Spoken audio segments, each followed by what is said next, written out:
আমি ডাক্তার আমানত খান হসপিটালে চিকিৎসা কইরাতে গিয়েছিলাম। ঢাকা মিরপুর কাওলাপাড়া ১ নম্বর ডাক্তার শাহাদাত স্যারের কাছে। উনি আমাকে ইন্ডোস্কোপি নামক ব্যবসা স্বীকার করাইয়া ইন্ডোস্কোপি করাইছে। ইন্ডোস্কোপি কইরা আসার পর থেকে আজকাল দীর্ঘ ২ বৎসর পার হয়ে গেছে। আমি এখনও সুস্থ হয়ে উঠতে পারিনি। আমার আগে কোনো পেটে জ্বালাপোড়া ছিল না।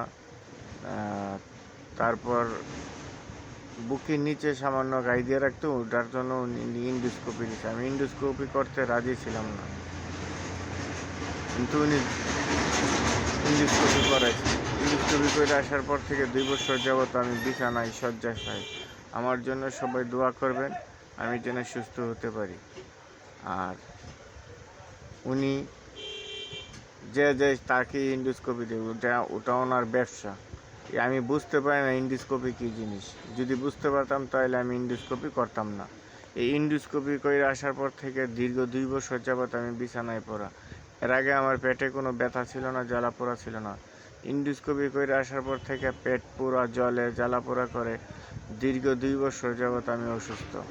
আমার জন্য দেশবাসী দোয়া করবেন। আর আমি বাংলাদেশ সরকারের কাছে আকুল আবেদন জানাই, ডাক্তার শাহাদাত স্যারের যেন বিচার হয়। ওনার মতো এইরকম কসাই যেন আর ডাক্তার না হয়।